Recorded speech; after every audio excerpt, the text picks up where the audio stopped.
নমস্কার বন্ধুরা, cooking easy YouTube চ্যানেলে আবার তোমাদেরকে স্বাগত জানাই।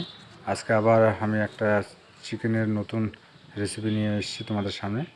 তোমরা দেখতে থাকো, তাহলে বুঝতে পারবে। তোমরা দেখতে পেলে যে আমি চিকেন নিয়ে এসেছি, আর এই চিকেনটা রান্না করার জন্য আমি আলু ভেজে নিয়েছি, সঙ্গে কাঁচা লঙ্কা, এটা রসুন থেতো, আদা থেতো করে নিয়েছি, সঙ্গে এটা ভাজা জিরা এবং শুকনো লঙ্কা আছে, সঙ্গে টমেটো। আজকে আমি রান্নাটা করব মূলত মশলাগুলোকে ফ্রাই করে। আর এটা তোমরা দেখতে পাচ্ছ আমি এটা পেঁয়াজটা ফ্রাই করে নিয়েছি, যদিও একটু হলেও পেঁয়াজটা বেশি ফ্রাই হয়ে গেছে। আর তোমরা দেখতে পাচ্ছ যে আমি জিরা এবং শুকনো লঙ্কা ভেজে নিয়েছি, সেটা তেলের মধ্যে না, এমনি কড়াইয়ে ভেজে নিয়েছি তেল ছাড়াই, নিয়ে এটাকে গুঁড়ো করে নিয়েছি।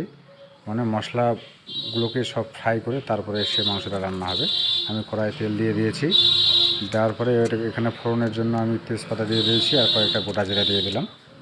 দেওয়ার পরে আমি কাঁচা লঙ্কা দিয়ে দিলাম।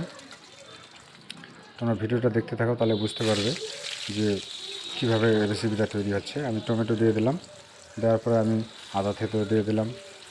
দেওয়ার পরে এটাকে ভালো করে নাড়তে হবে, ফ্রাই করতে হবে। তারপর সঙ্গে দিয়ে দিলাম রসুন থেতোটা দেওয়ার পরে ঠিক ভালো করে ফ্রাই করে নিতে হবে। পরিমাণ মতো দিয়ে দিলাম হলুদ গুঁড়ো। এরপর আমি মাংসটা অ্যাড করব। আমি মাংসটা পরিষ্কার করে রেখেছি আগে থেকে, সেই মাংসটা আমি এবার দিয়ে দিলাম। দিয়ে মাংসটাকে ভালো করে মশলার সঙ্গে নাড়াচাড়া করতে হবে। এখানে মশলা কিছুই নেই, শুধু পেঁয়াজ, রসুন, আদা আর হলো জিরে দেওয়া হয়নি এখনও। জিরেটা যেহেতু ফ্রাই করা আছে, শুকনো লঙ্কাটা পরে ইউজ হবে। তোমরা ভিডিওটা দেখতে থাকো, তাহলে বুঝতে পারবে। আমি আলু দিয়ে দিয়েছি, দেওয়ার পরে গ্যাসের ফ্লেমটাকে একটু হাই করে দিলাম, আর মাংসটাকে একটু নাড়ে ছেড়ে নিতে হবে। নেওয়ার পরে এরকম করে অল্প পরিমাণে জল দিতে হবে। অল্প পরিমাণে এরকম জল দেওয়ার পর সিদ্ধ করার জন্য এটাকে আমি ঢেকে দিয়ে দিলাম। ঢেকে দেওয়ার পরে এবার ঢাকনাটা তুলতে হবে, তুলে দেখতে হবে মাংসটা কোন পর্যায়ে এসছে। তোমরা দেখতে পাচ্ছ যে এখানে মোটামুটি মাংস সেদ্ধর দিকে। তাই আমি এবার লবণের অ্যাড করলাম। জলটা আমার অনেক কমিয়ে গেছে।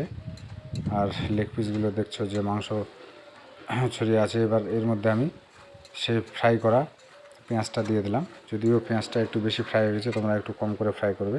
এবার তোমরা দেখতে পাচ্ছ যে আমি যে জিরে আর শুকনো লঙ্কাটা বেটেছিলাম ভাজা, সেটা এবার দিয়ে দিলাম, এর মধ্যে অ্যাড করে দিলাম।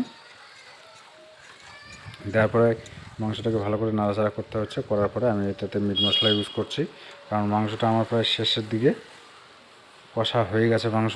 আর এই কষার সময় আমি সেই ফ্রাই করা মশলাগুলো দিয়ে দিলাম। তোমরা দেখতে পাচ্ছ বেশ সুন্দর একটা মাংসের মধ্যে কালার চলে এসছে, আর গ্রেভি তো অবশ্যই তৈরি হয়েছে। এবার আমি জল অ্যাড করলাম। জল অ্যাড করার পরে মাংসটাকে আরও ভালো করে নেড়ে চেড়ে দিতে হবে, দিয়ে গ্যাসের ফ্লেমটাকে হাই করে দিতে হবে।